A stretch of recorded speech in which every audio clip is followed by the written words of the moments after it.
Next meeting of the Huddersfield Socialist Workers' Party. It's good to see some new faces, and I'm sure it's the meeting that's attracted them, for the most part anyway. What we're going to do is Umit from Bradford is going to speak for about 20-25 minutes. I'll always abuse my time. Yeah, he always does. On imperialism and the Kurdish question. After that, it'll be followed by anybody who wants to make comments. If you put your hand up, and I'll get you to speak in order. But don't please interrupt and turn the thing into an argument or whatever. Keep it under control and do it through the chair.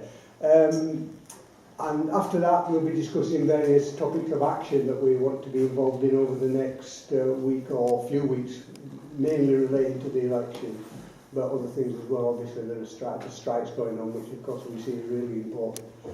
So, okay, over to you. Thank you very much, comrades. Yeah, thank you. Right, comrades, thanks for inviting me to do this. I think it's an important and very timely meeting. It's talking about Kurdish issue and the problems in the Middle East. Because the Kurds have been, I think they have been forgotten nation last 100 years. Because we celebrated, actually the British Empire celebrated their 100th anniversary of the First World War, and the 25th of April is the 100th centenary of Gallipoli War, or the Gallipoli defeat for the British, let's say.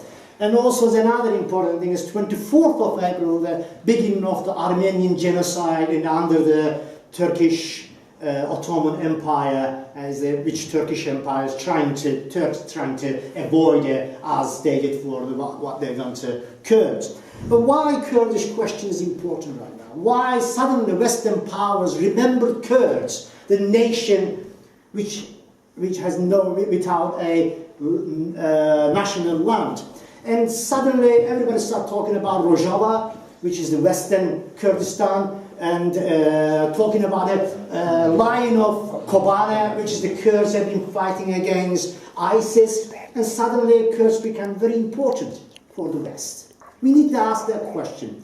And the Kurdish struggle hasn't been a new struggle; it's been going on since 1905. And first, before I start talking about this issue, I need to explain socialist and revolutionaries' position about national liberation. I think we have to be absolutely clear about national liberation.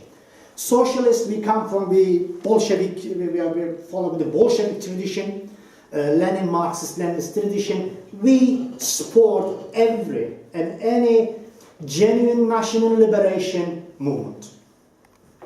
With a critical eye, of course, but we support it. And also we need to mention another thing, imperialism and imperialist wars. As socialists, we oppose every imperialist war, especially the last 20 years that wars have been in the Middle East and Afghanistan, so on. So we oppose them. So recent events in Middle East, I think, created some conflict amongst the left-wingers as well, while Kurds were fighting against ISIS, and the West said we are going to help the Kurds by bombing Kurdistan.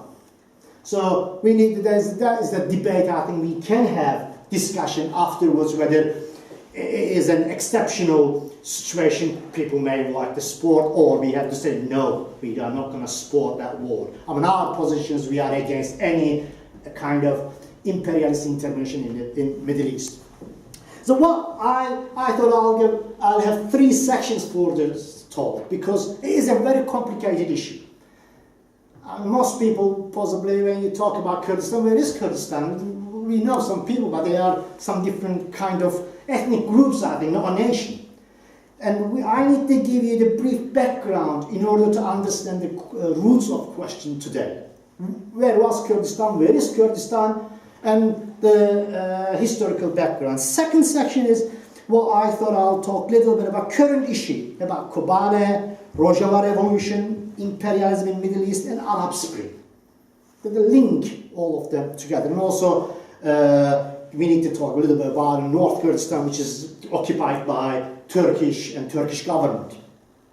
Also, And I think the last section will be the section, what should socialists do when Kurdish people ask for help? What we should do and what kind of attitude we should have towards Kurdish struggle. Now I said Kurdish struggle is not new. It's long, started in 1905.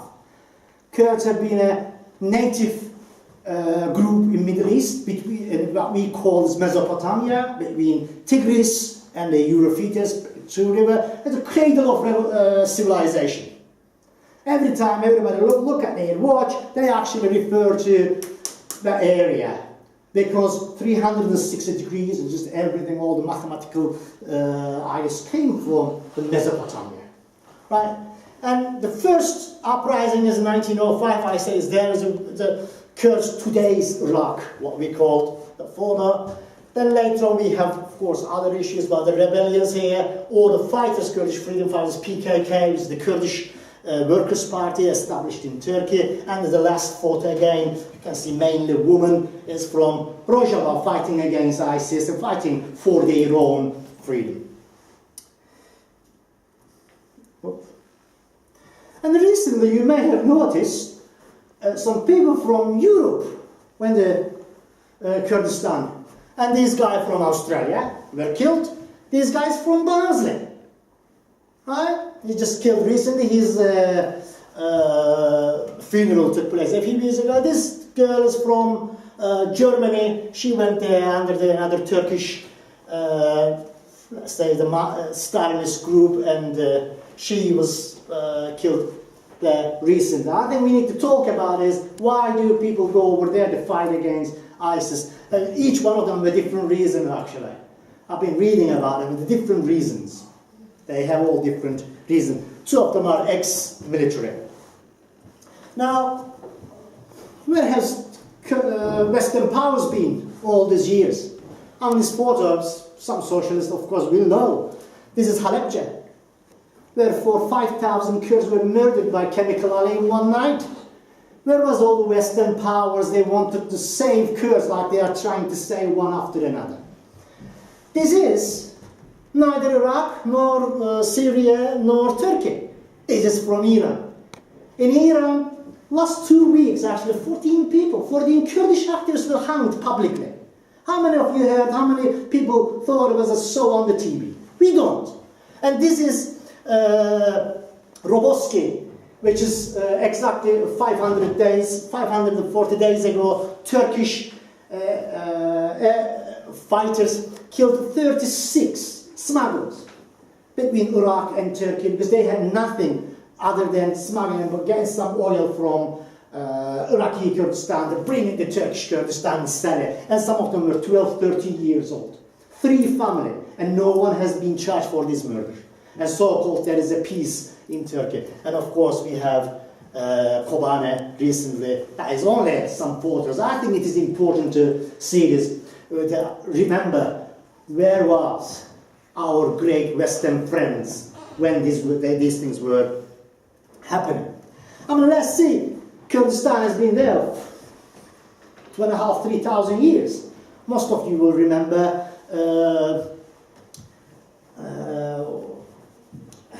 Selahaddin Ayyubi. Turks call him Turk because his mother was a Turk, and Arabs call him Arab. No one says Selahaddin Ayyubi was a Kurd. And it's been well-known fact. But this map, I don't know what can you everybody see, but this brown areas, Scotland's areas, that is the homeland for the Kurds. Natural. By 1916, there was a secret agreement between French and English. French and British. They said, when we carved up Middle East, we would like to create Kurdistan. We'll give this area where we can split up the people and control this area. It's the imperialist idea. But however, this agreement was destroyed by Russian Revolution, and all the Lenin and Bolshevik party exposed all the ideas, and Skies and Picot agreement just destroyed. But later on, of course, something came out is much more dangerous for the Kurds. This is how Kurdistan is divided. I mean, I am from here. You can see the Kars. North, far north of Kurdistan, near Armenia, Russia, and Georgia. And the Kurdistan, when we talk about Kurdistan, sometimes we say Iraqi Kurdistan, Turkish Kurdistan. I like to say actually north, south, east, west Kurdistan, because the Kurdistan is Kurdistan. It's been occupied long. We never say about Palestine or this side of Palestine. Palestine is a Palestine. Kurdistan is Kurdistan. West, east, north and south. North is occupied by the Turks, giving the biggest chunk after the First World War. They said we'll give it to Turks to shut them up. South is divided, of course, between Iraq and Syria. There was no country, Iraq. Who created? Our great friends, British and French. They divided, they said, forget the Kurds, fuck off them, who the fuck they are? Excuse my Kurdish, you are really. And then they said, let's give some of it, which is the Rojava side, west Syria, which they created, French created, and suddenly Iraqi side, which the most important bit, Kirkuk and Mosul, where the oil.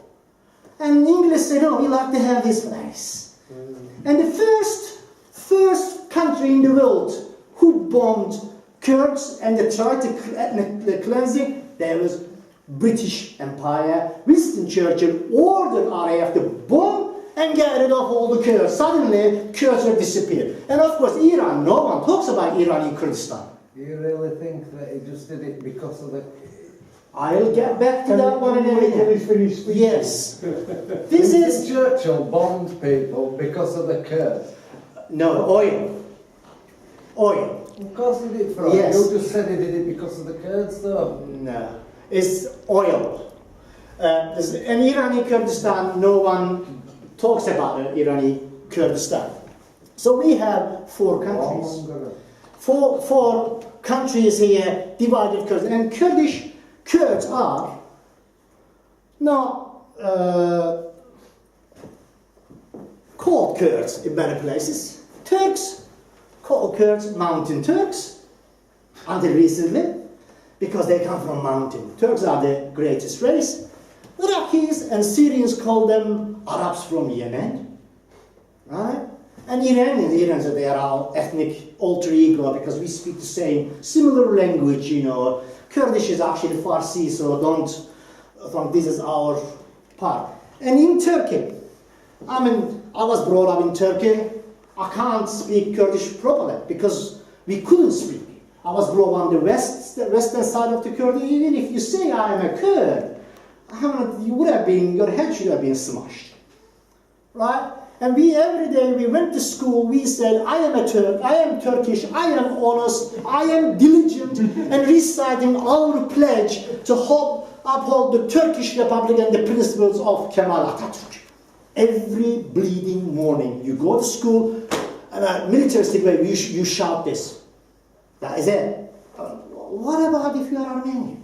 What about if you are Kurdish? What about if you are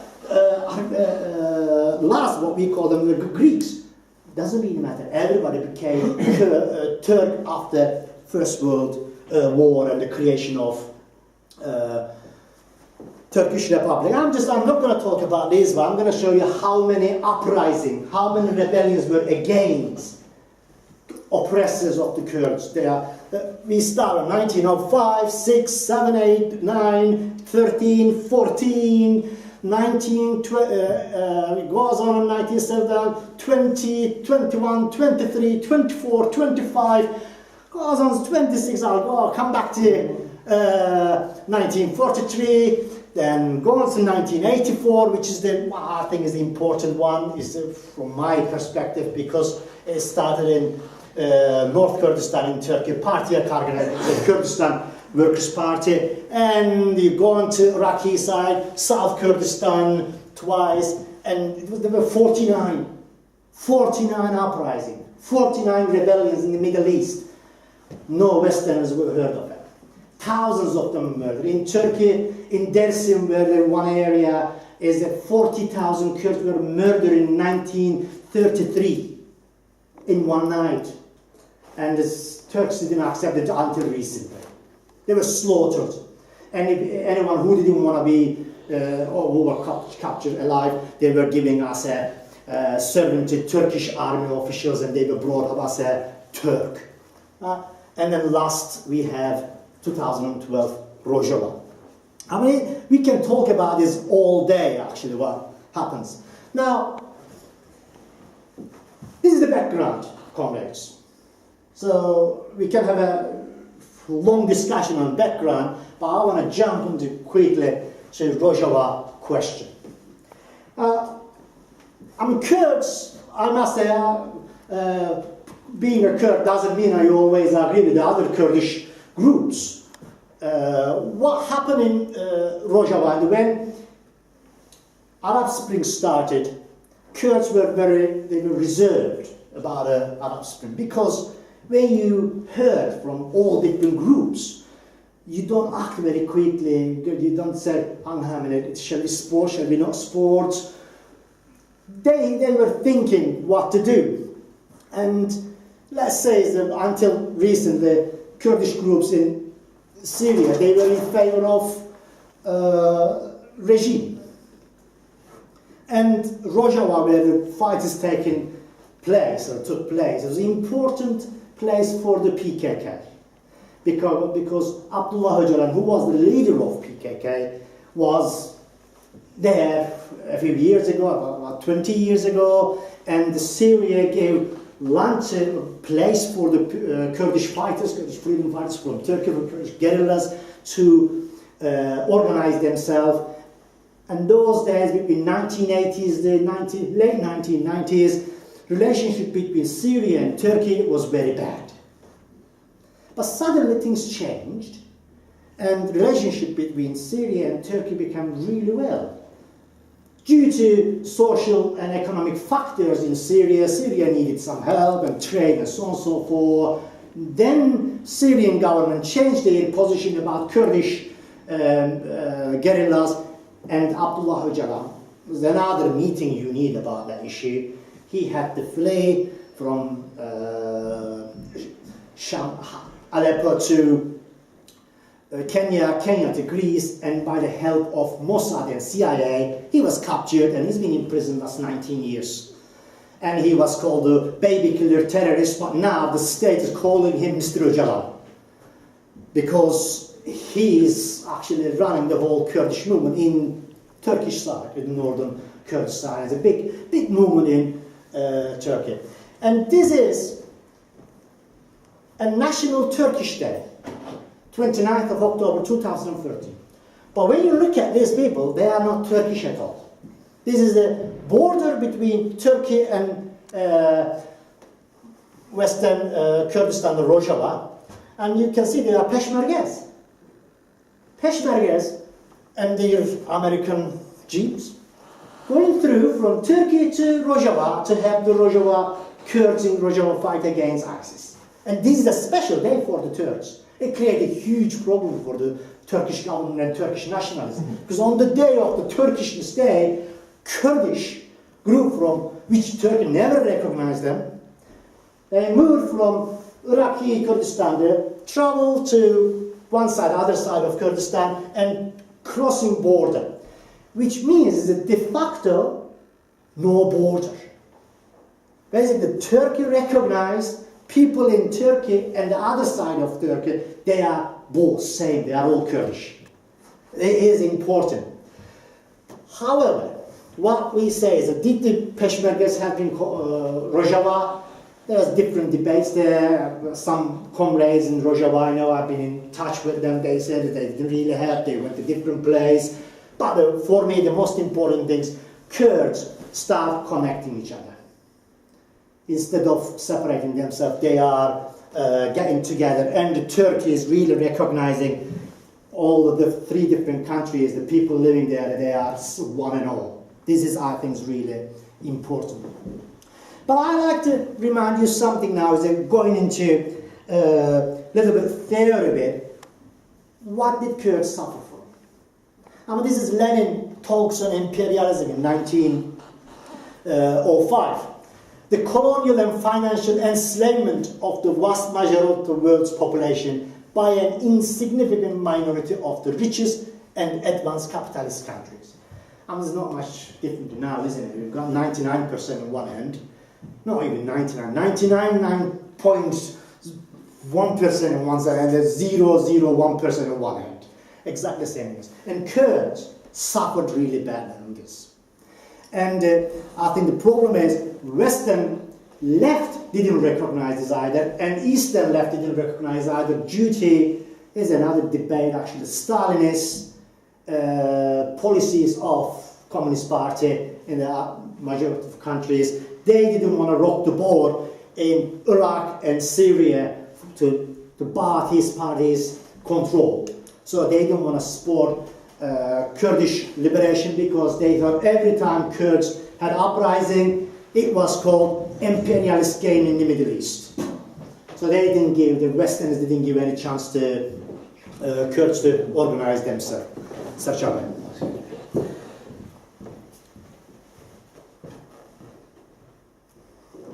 Oh, I'm not going to go that one. But I'm going to go back to our position about what do we say about national liberation. This is again from Lenin. Lenin gives the unconditional support for the national liberation. We say we should give, and it is important, like what happened in the early 1900s when new countries were growing up, like one of them was Turkey, and the Bolshevik party gave full support to Turkish liberation war against the imperialists. But we know what happened afterwards. Turks turned back to their own minorities, Armenians, Kurds, Arabs, and whoever they are.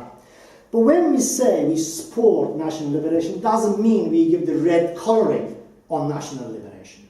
It doesn't mean national liberation create a social equality. It doesn't mean national liberation is going to create equality between men and women, equality between poor and rich. It doesn't mean. But if a nation wants their nation, we should be supporting them until they have their own national land. However, what happens in the national liberation wars, it opens the door for social democratic or revolutionary movements to flourish. This is what happened in 1974 in Portugal. Portugal, there were uprising amongst army as against fascist movement, and created more democratic place. Only it would happen in another place as well. Same thing in Afghanistan, and when Mujahideen was fighting against the imperialist power, we would support them. Or in Palestine, when Islamist organization fight against imperialism, we would support them. Doesn't mean we agree with them, but we would support them. When we go back to again Rojava, some people think Rojava, there was a big revolution in Rojava. Rojava is the western Kurdistan, and everything is nice and brilliant. But let's be clear, there was a change in Rojava. Let's face it, in the Middle East, the most progressive people are, politically, they are Kurds, especially the PKK and then some other organization in Iraqi side and also in Syrian side. They are progressive. When you look at the constitution of Syrian Kurdistan, Rojava, is absolutely brilliant. They include every different religion, every different groups, and 50-50 female-male candidacy in everything. It is the reflection from Turkish side. In Turkish side, when Kurds stood in elections, every place they stood in with two candidates, joint leadership, male and female. Now we are getting there will be an election in 7th of June actually in Turkey, 7th of May in here, June in Turkey. Kurds, 50% of Kurdish candidates are female. When you look at the other parties, they are 10%, 20% of Kurds movement. It wasn't. I mean, let's face it, as Kurdish groups and Kurdish towns have been a very patriarchal, very, let's say, tribal relationship. But it's changing. It's the same, and still in Iraq there are tribal relationships still going on, like Barzani and Talabani. In Turkey, the tribes are still controlling this long landlords actually, that is big landowners, they still control big families. I mean, I come from a very big family. I don't know half of my cousins in Istanbul. They occupied somewhere, and they build up buildings. They live like, if anything happens, somebody's, and the hundreds of them goes there, whether right or wrong. That tribal relationship is still amongst Kurdish groups, but it doesn't mean it's going to go forever. I believe Kurdish groups will be changing this. And one point I haven't got time to talk too much about, it is important, the Arab Spring. We cannot separate Kurdish liberation from Arab Spring. Because if Arab Spring hadn't started, we wouldn't have Rojava. If Arab Spring hadn't started, we wouldn't have all these people just talking about Rojava. We need to remember, as long as imperialism exists and capitalism exists, oppression will not go. That means it's telling me I'm done, but I've got one more minute. I get myself, because I've been waffling too much. As long as capitalism exists, the national liberations and national oppression will be there. We cannot possibly have full liberation. We have to fight against capitalism in order to gain actually full liberation. We need to talk about not division. We need to talk about unity. When Rojava started, when Kurds and Arabs would start fighting each other, there were Kurds actually started organizing, saying, it says, Viva Brotherhood of Kurds and Arabs. So that is the issue what we need to unite, because in Middle East, Turks, Turkmens, Kurds, Arabs, Yazidis, which is different religion, Christians, Muslims, we should not let the imperialist powers to divide us fight against each other. Who created ISIS? Now they are coming and bombing our Kurdistan or Iraq, Syria or Iraq. Bombing, as I said, we are going to get rid of this problem. This is like asking help from Western imperialists. Alcoholic Anonymous asking Carlsberg to organize an anti-alcoholic event. This is exactly what European powers would do. They created the problem, now they are coming and telling us we are going to help you. By bombing Iraq, bombing Syria is not the solution. The solution has to come from grassroots organization. People in the Middle East, they need to fight together, organize together, and fight back against their one and only enemy. The enemy is the imperialism, enemy is capitalism. If we can do this, I believe the Kurdistan will exist there freely, and there will be no borders in the Middle East like how it was thousands of years ago. People will move together, go wherever they want to go, and we can create a better society. So if you are not a member of SWP, join for this fight by joining SWP, and we can create that world all together. If you don't want to join SWP, vote for Tusk. I'll leave it here.